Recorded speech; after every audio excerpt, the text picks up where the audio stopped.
The galaxy had already decided Earth's fate long before the final vote was cast.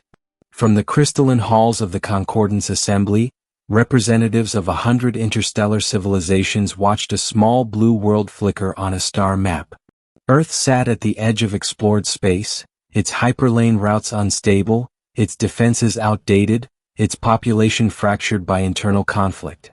By every metric the Concordance valued, economic output, military deterrence, political unity, Earth was a liability. When the Car Dominion crossed the Perseus Reach and began its expansion, the Assembly made a choice. They would not intervene. "It is regrettable," the speaker had declared, voice echoing across the chamber, "but the protection of Earth would cost more than its continued existence provides. Resources must be preserved for worlds of greater strategic value." The vote passed with overwhelming consensus. Earth was abandoned by the galaxy.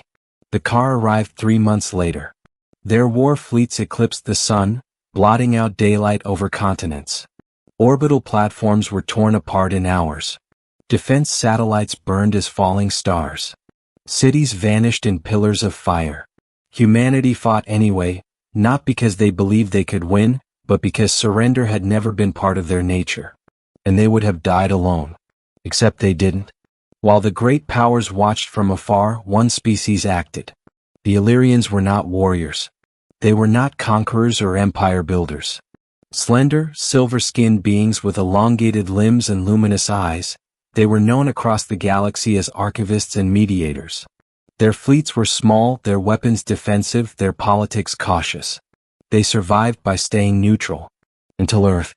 When the Concordance withdrew its support fleets, the Illyrian delegation walked out of the assembly in silence. 3 days later, Illyrian ships appeared in Earth's outer system. They were not enough to defeat the Car Dominion. They knew that. But they stayed. They deployed shield arrays around evacuation corridors, buying time for millions to flee burning cities. They shared medical nanotech that saved countless wounded. Their cruisers placed themselves between car dreadnoughts and refugee convoys, absorbing fire until their hulls failed. When an Illyrian vessel was destroyed, its captain transmitted a final message to Earth's defenders. "We cannot abandon those who stand alone." The war lasted 7 brutal months. Earth survived, but only barely. Entire regions were glassed. Oceans boiled along coastlines. The human population was reduced by nearly a third. The Car Dominion, bloodied and frustrated by unexpected resistance and mounting losses, eventually withdrew, deeming Earth not worth the continued expenditure. The Concordance declared the crisis over. Aid was promised, then delayed, then forgotten. The Illyrians did not leave. For decades, they remained in Earth's orbit and on its scarred surface. They helped rebuild power grids, stabilize climate systems, and restore agriculture. They asked for nothing in return. When questioned, their elders simply replied, "A life saved carries its own value." Humanity remembered. They remembered every shield that held under fire. Every convoy that escaped because an Illyrian ship stayed behind. Every quiet act of defiance that said, "You matter." But the galaxy did not notice what Earth was becoming. Humanity rebuilt in silence. Without access to Concordance markets, they turned inward. Innovation accelerated. Scarcity bred efficiency. Loss forged unity in ways centuries of peace never had. Where Earth's technology had once lagged, it now leapt forward, driven by necessity, sharpened by grief. Human scientists studied captured car weapons and improved them. Engineers reverse-engineered Illyrian shields and made them stronger. Philosophers rewrote political systems to prevent the fractures that had nearly doomed them. And deep within Earth's shipyards, humanity began constructing something new. They did not announce it. They did not boast. They did not threaten.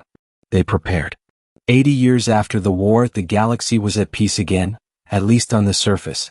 The Concordance congratulated itself on maintaining stability. The Car Dominion had resumed expansion elsewhere, unchecked. The Illyrians had returned to their neutral role, though their population bore scars that never fully healed. Then the sensors began to light up. At first, it was dismissed as an anomaly, unidentified warp signatures beyond charted lanes. Then dozens. Then hundreds. Entire fleets emerging from folded space with drives unlike anything the Concordance had catalogued. They were human ships. Not the crude vessels remembered from Earth's final days of contact, but massive, sleek armadas layered with adaptive armor and glowing with energy signatures that defied known physics. Formation discipline was flawless. Command signals moved at near-instant speeds. The fleets did not approach Concordance space. They went directly to Illyrian territory. Panic spread. Old fears resurfaced. Whispers of revenge. Of conquest.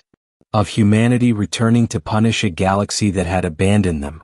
When the first human delegation requested a formal audience with the Illyrian Council, the elders prepared for the worst.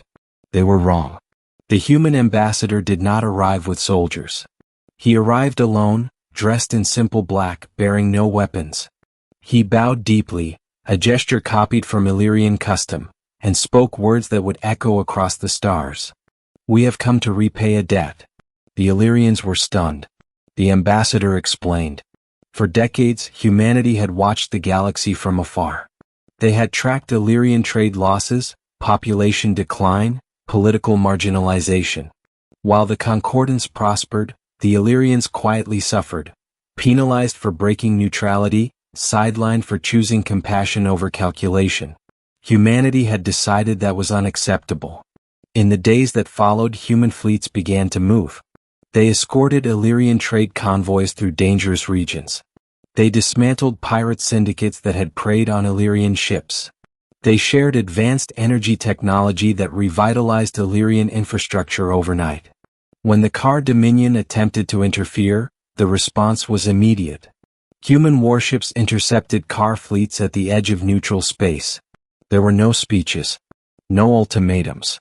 Only overwhelming force. Human tactics were precise and terrifying. They disabled enemy vessels without unnecessary loss of life, but they made their message unmistakable. Within weeks, Car expansion routes collapsed. Worlds once terrorized by the Dominion saw human ships arrive, not as conquerors but as shields. The galaxy watched in disbelief. The species they had abandoned had returned not as beggars, but as guardians. At an emergency session of the Concordance Assembly, human representatives finally addressed the powers that had once voted Earth away.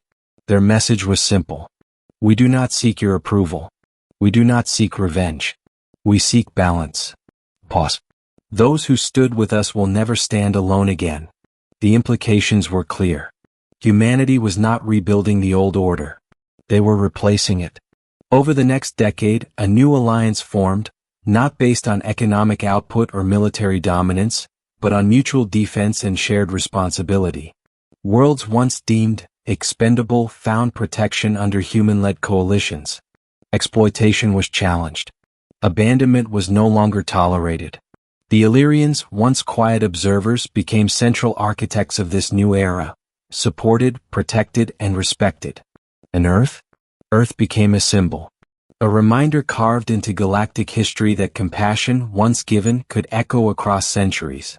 That abandoning a world might erase it from maps, but saving it could reshape the stars.